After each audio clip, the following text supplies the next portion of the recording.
हीरा मोती चांद सूरज, अरे ये क्या मांगता है मुराद। हाँ, हीरा मोती चांद सूरज, ये क्या मांगता है मुराद। पहले अपनी किस्मत को सवार, चुन ले तू नई सरकार, वोट करेगा बिहार। हाजी नमस्कार, आदाब, मैं हूं त्रिदीप ब्राह्मण। वोट करेगा बिहार में आपका बहुत बहुत स्वागत है। आप कैसे चुने सूबे में वो सरकार जिनके नेतृत्व में आगे बढ़ सके बिहार, यह बताना ही वोट करेगा बिहार का असली मकसद है। आज हम हैं पटना साहिब संसदीय क्षेत्र में। आज के एपिसोड में हम यहाँ की 2 विधानसभा सीट यानी पटना साहिब और कुम्हरार के चुनावी हालात पर चर्चा करेंगे। आज इन दोनों विधानसभा क्षेत्रों की हकीकत को जानने के लिए हर रोज की तरह आज भी स्टूडियो में मौजूद हैं द वीक के सीनियर जर्नलिस्ट मुकेश रंजन। मुकेश जी, पटना साहिब पहली चुनावी तस्वीर। देखिए, पटना साहिब की जो पहली चुनावी तस्वीर की जब बात कर रहे हैं तो मैं कहूँगा कि पहली और अंतिम तस्वीर यही है कि नंदकिशोर यादव जी यहाँ पिछले 5 बार से चुन के आ रहे हैं और इनको कोई भी चुनौती नहीं है यहाँ और कुछ दिखता ही नहीं है। और उसका कारण है क्या इससे भी फर्क नहीं पड़ेगा कि शत्रुघ्न सिन्हा बागी तेवरों में है? कई बयान उनके ऐसे आए जो पार्टी हक में। देखिए, ये जो पटना साहिब का पूरा जो लोकसभा क्षेत्र है, इस क्षेत्र को परिसीमन के समय कुछ इस तरह से इसको कार्व आउट किया गया, इसको काटा गया, जिसमें कोई भी भाजपा का कैंडिडेट हो, उसमें शत्रुघ्न सिन्हा तो एक नोन फेस हैं, किसी को भी भाजपा के नाम पे खड़ा कर दिया जाए वो जीत जाएगा। यहाँ भाजपा के अलावा किसी और का सोचना, और खास करके जब भाजपा उफान पे है बिहार में। पटना साहिब यानी भाजपा की परंपरागत पकड़ वाली ऐसी विधानसभा सीट जहां यह नंदकिशोर यादव लगातार 5 बार से चुनाव जीत रहे हैं। मुकेश जी से हमारी बातचीत आगे भी जारी रहेगी, लेकिन सबसे पहले प्रोग्राम का आगाज सियासी नेपथ्य की चुप आहटों से चुनावी चटखारे में।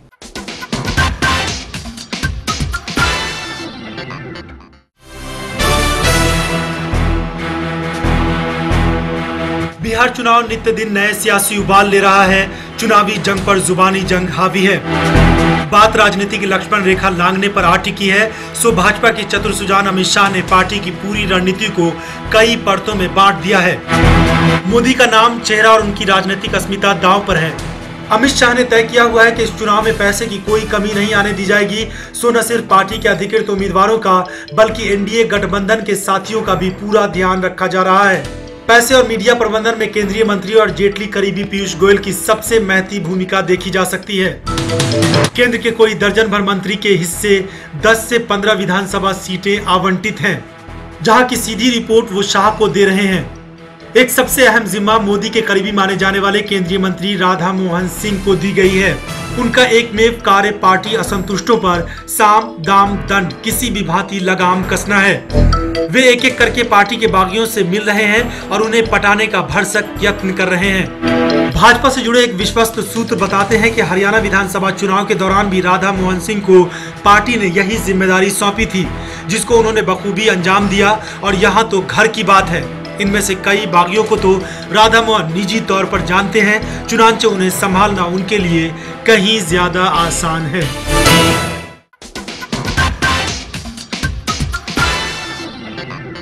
चुनावी चटखारे के बाद हम आपको सीधे लेकर चलते हैं पटना साहिब विधानसभा क्षेत्र की ओर।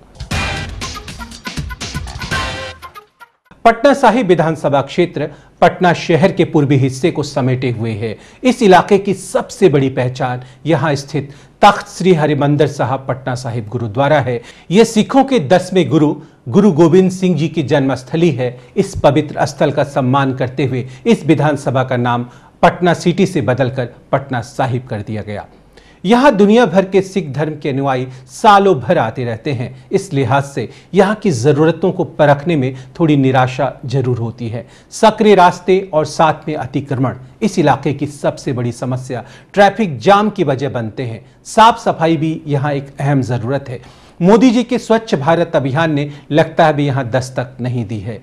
इलाके के सबसे बड़े अस्पताल जो गुरु गोविंद सिंह जी के नाम पर है, उनको और आधुनिक बनाने की मांग जनता लंबे समय से करती आई है। इलाके की बढ़ती आबादी के साथ संसाधनों के विस्तार की जरूरत है। ये इलाका बीजेपी का अवैध किला माना जाता है। बीजेपी के कद्दावर नेता नंदकिशोर यादव लगातार 5 बार यहां से जीत का परचम लहरा चुके हैं। साल 2010 के विधानसभा चुनाव में 68% मत हासिल करते हुए नंदकिशोर यादव ने अपने निकटतम प्रतिद्वंदी कांग्रेस के परवेज अहमद को धूल चटा दी थी।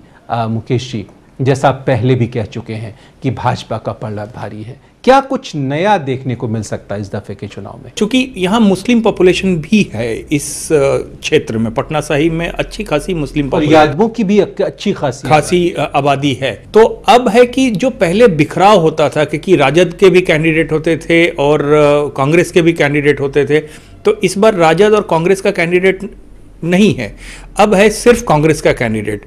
तो ये एक नया एक्सपेरिमेंट है, पर फिर भी मुझे लगता है कि नंदकिशोर जी के पक्ष में रहेगा, क्योंकि बहुत बड़ी आबादी है जो शहरी महागठबंधन ने जो अपना उम्मीदवार संतोष मेहता के रूप में दिया है, तो कैसी उम्मीदवारी आपको लग रही है इनकी? जो महागठबंधन के संतोष मेहता हैं, ये बेसिकली कुर्मी जाति से आते हैं और कुर्मी वोट पटना शहरी क्षेत्र में बहुत हैं।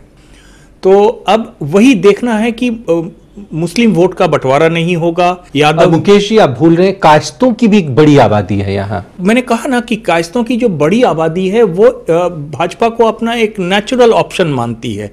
जो पटना साहिब के ग्रामीण इलाके हैं जुड़े हुए, वहाँ यादवों की बहुत अच्छी खासी तादाद है।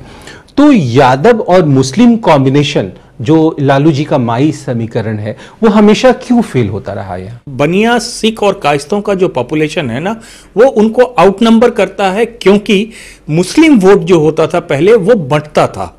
कुर्मी और यादव एक साथ वोट करेंगे कि नहीं करेंगे, अब यहाँ ये भी सवाल। मान लीजिए मुसलमान यहाँ क्यों, ये पूरे बिहार के लिए एक बड़ा यक्ष प्रश्न बना हुआ है। नहीं, ये तो है ही है कई जगह, लेकिन कुर्मी उतने डोमिनेंट नहीं है दूसरे किसी और कॉन्स्टिट्यूएंसी में। यहाँ कुर्मी डोमिनेंट है, जो कुर्मी नेचुरली पहले भाजपा के कैंडिडेट को वोट कर दिया करता था।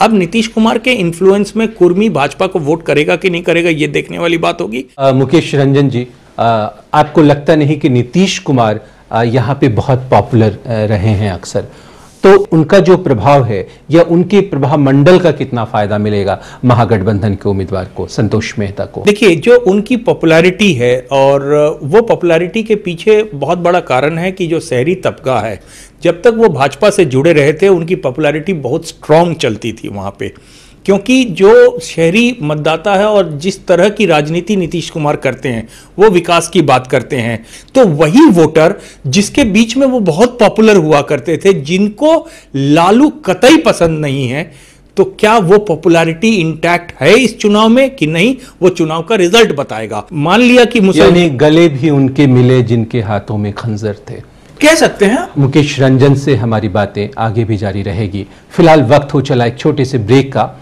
ब्रेक से वापस लौटकर हम अपनी चर्चा आगे भी जारी रखेंगे। सच दिखाने की जिद बनी रहेगी, आप बने रहिए हमारे साथ। हम लौट कर आते हैं पल दो पल में।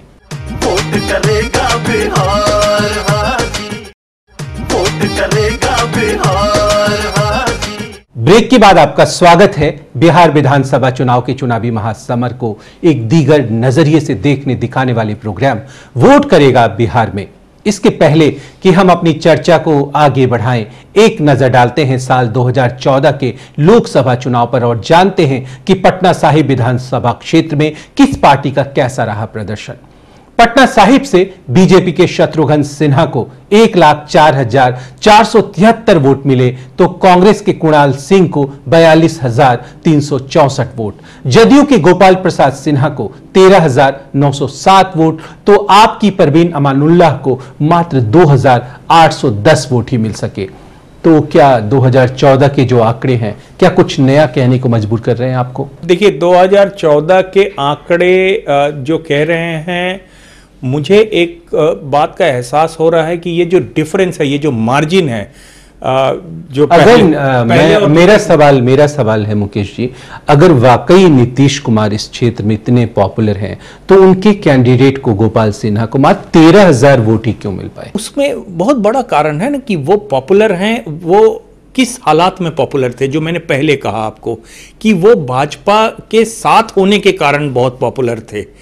तो जो भाजपा कहती है ना कि जैसे ही मेरे टच से बाहर गया जंगल राज शुरू हो गया, तो वो उसका वही मतलब है। और जो भाजपा की सोच है वो अर्बन सीट और पटना के इर्द गिर्द वाली सोच के कारण ये बातें उभर कर आ रही हैं।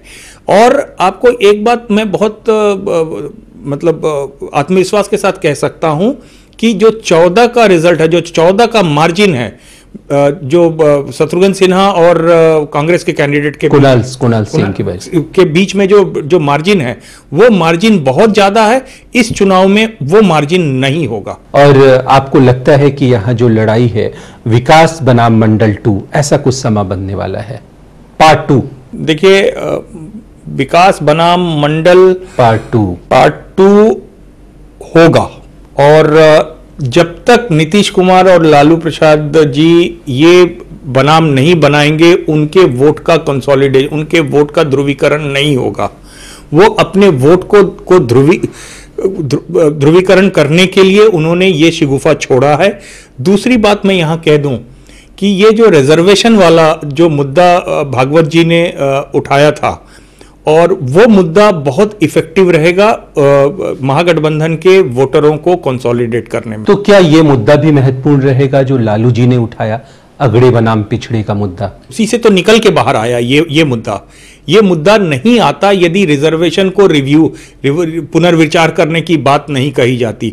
बाद में भाजपा को भी मजबूरन ये कहना पड़ा, 2 बातें कही भाजपा ने कि हमारे यहां से भी कोई मुख्यमंत्री होगा वो पिछड़ी जाति का होगा। गिरिराज सिंह का बयान आया कि जो मुख्यमंत्री का उम्मीदवार होगा भाजपा से वो पिछड़ी जाति का होगा, अगड़े मुख्यमंत्री नहीं बनाया जाएगा। वो भी एक स्ट्रेटेजी में कहलाया गया गिरिराज सिंह नहीं, लेकिन पार्टी हाईकमान को ऐसा लग रहा है जो इससे अगड़े वोटर जो एकजुट थे लालू को हराने के लिए, उनका जो जज्बा है वो कम हो गया। लेकिन एक बात बता दें कि भाजपा केवल अगड़ों के वोट से जीत भी नहीं सकती है, केवल अगड़े के वोट से कुछ नहीं होने वाला है।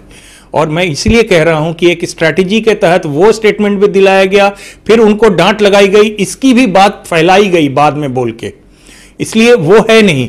यहां मैं बता रहा हूं कि ये जो पटना साहिब की आखिरी निर्णायक तस्वीर क्या उभर कर सामने आती है? एडवांटेज भाजपा है, पर जो विक्ट्री मार्जिन आज तक नंदकिशोर जी लेते आए हैं वो शायद ना मिले इस बार। भाजपा की परंपरागत सीट जहां से 5 बार लगातार नंदकिशोर यादव जीत बनाए रखे हैं, एडवांटेज भाजपा वाली सीट पर देखना है क्या रिजल्ट आता है। मुकेश जी से हमारी चर्चा यूं आगे भी जारी रहेगी। वोट करेगा बिहार में अभी वक्त है यहां के वोटरों की राय जानने की, तो आइए देखते हैं जनता जनार्दन की राय शुमारी।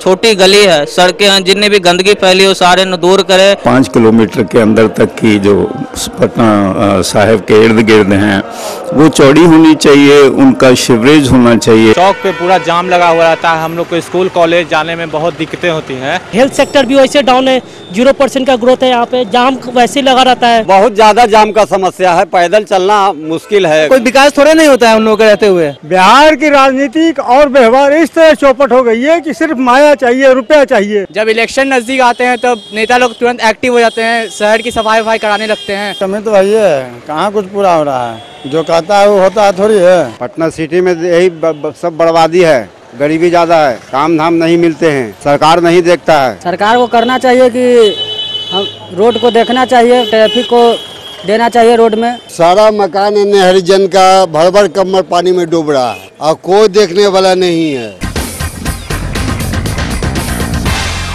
वोट करेगा बिहार में फिलहाल वक्त है एक छोटे से ब्रेक का।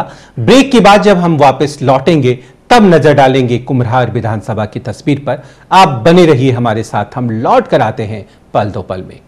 वोट करेगा बिहार हाजी, वोट करेगा बिहार हाजी। ब्रेक के बाद आपका एक बार फिर से स्वागत है 2015 के बिहार चुनावी महासंग्राम को एक नई जुबान देने वाले प्रोग्राम वोट करेगा बिहार में। अब हम आ पहुंचे हैं कुम्हरार विधानसभा क्षेत्र के चुनावी सफर पर। मुकेश जी, कुम्हरार पहली चुनावी तस्वीर क्या उभरती है? देखिए, कुम्हरार में एक चीज है कि ये सटा हुआ क्षेत्र है, शहर से सटा हुआ है, पर इसमें ग्रामीण इलाके बहुत हैं। पर शहर के नज़दीक गांव होने के कारण यहाँ भी कायस्थों का थोड़ा सा वर्चस्व नहीं कहते हैं, नंबर ज़्यादा है।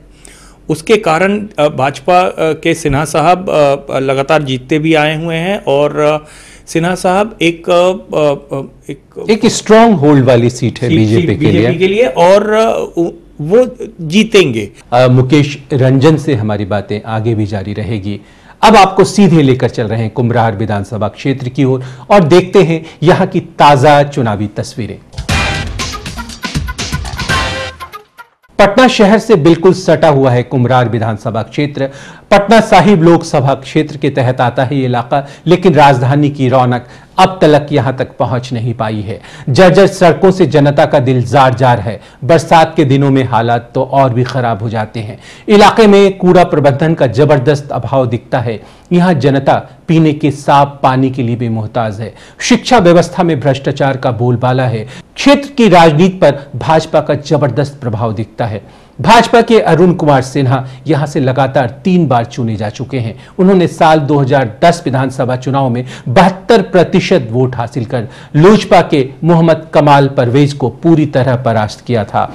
मुकेश जी 72% वोट हासिल किए थे और जिन लोजपा के उम्मीदवार को परास्त किया था उन्होंने, आज वो लोजपा भाजपा के साथ है, एनडीए गठबंधन का एक हिस्सा है। तो यानी क्या चुनाव और ज्यादा एक तरफा हो गया? नहीं, तब नीतीश कुमार भाजपा के साथ थे, आज नीतीश कुमार नहीं है।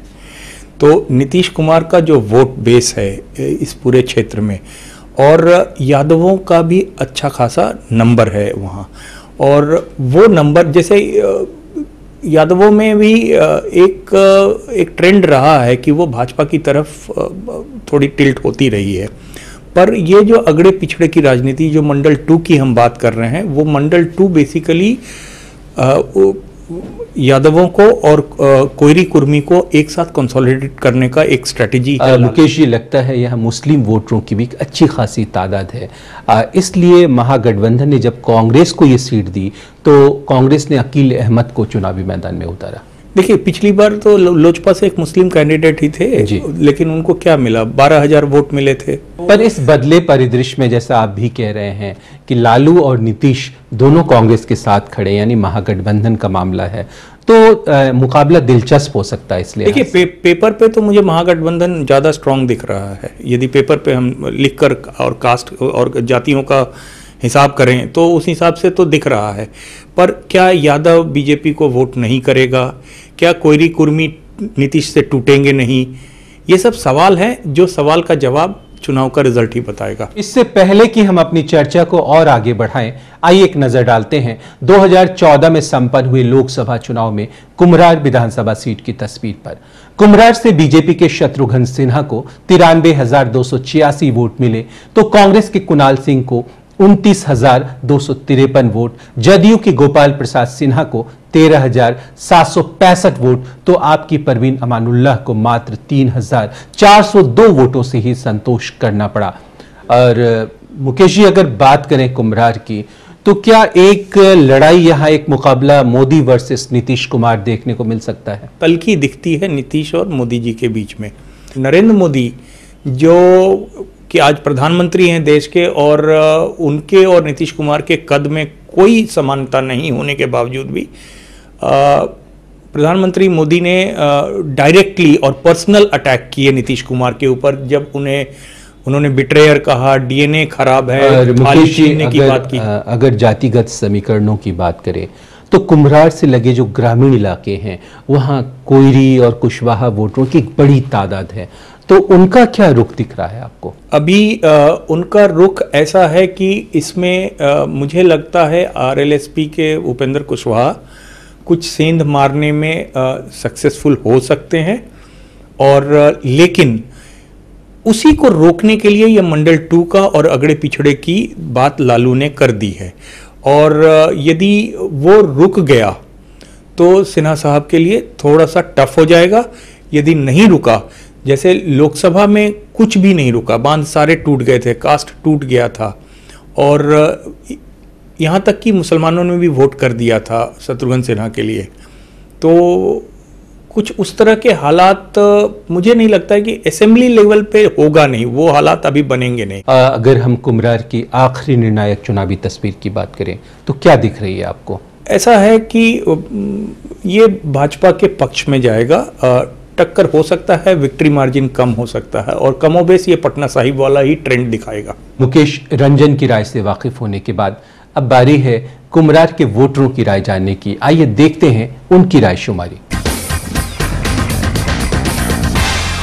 कलो नहीं है या नहीं पैखाना है, न काले न पैखाना है, न घर द्वार सब ढहा हुआ है, राशन कार्ड नहीं मिला है, न हम लोग नली में न ढलाई है, न नाला, न कुछ नहीं है। पानी पड़ता है तो हम लोग किचकिल्ला हो जाता है। हमारे गांव में नाला नहीं है, न नाला है, न पानी की व्यवस्था है। सबको बाहर बैठ के बर्तन भेजना इधर उधर होता है। नाले की समस्या है, पानी की किल्लत है, रोड भी वैसा ही टूट जाता है, हर में कीचड़ भी वैसा ही है। शुरू में 5 साल तो बहुत अच्छा काम किए, इधर तो विशेष राज के मुद्दे लेके बैठे रह गए। बिजली का भी स्थिति है जो थोड़ा गड़बड़े है। कोई विधायक देखने के लिए कोई आया है, चाहे वार्ड काउंसलर भी आते हैं, तनी मन खाई साफ कराते हैं, बस है। शराब के दुकान हटाने के हम लोग कहें तो नहीं, तनी तनी को लड़का बर्बाद है। सप्लाई वाला पानी में कीड़ा निकलता है। हम लोग पार्किंग की स्थिति नहीं है, उसके कारण रोड जाम होता है। पूरे इलाके में पानी की एकदम समस्या है। काम अगर होता तो हम लोग नरक में नहीं रहते हैं, ना हम निस्वन ऐसे रहते।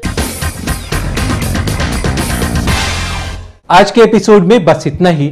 हमारा ये प्रोग्राम पसंद आ रहा हो तो लिखें या मेल करें, SMS करें या फोन करें। हमें आपके सुझाव का बेसब्री से इंतजार रहेगा। आज के लिए बस इतना ही। कल फिर होती है मुलाकात इसी वक्त इसी चैनल पर सच दिखाने की इस जिद के साथ। तब तक के लिए मैं त्रिदीप रमण अपने साथी मुकेश रंजन और NTI मीडिया की पूरी टीम के साथ आपसे अनुमति चाहता हूं। नमस्कार। आज हम हैं किशनगंज संसदीय क्षेत्र में। आज के एपिसोड में हम यहां की 2 विधानसभा सीट यानी किशनगंज और कोछा दमन के चुनावी हालात पर चर्चा करेंगे। हीरा मोती चांद सूरज, अरे ये क्या मांगता है मुराद। हाँ, हीरा मोती चांद सूरज, ये क्या मांगता है मुराद। पहले अपनी किस्मत को संवार